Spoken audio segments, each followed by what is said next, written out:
How to propagate fig cuttings in water in the winter. To root fig tree cuttings in water, ideally, choose a dormant period winter to take cuttings off the fig tree.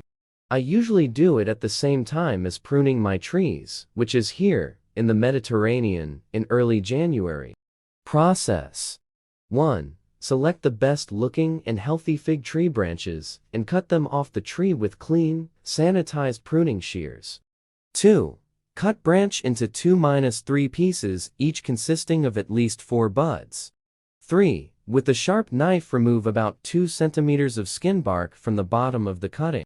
4. Place the cuttings in the mason's jar 3/4 filled with clean, ideally rainwater for this purpose. Save some rainwater if you can.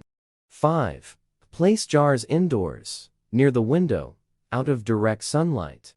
6. Keep changing the water twice a week, as cuttings need a lot of oxygen to develop roots and leaves.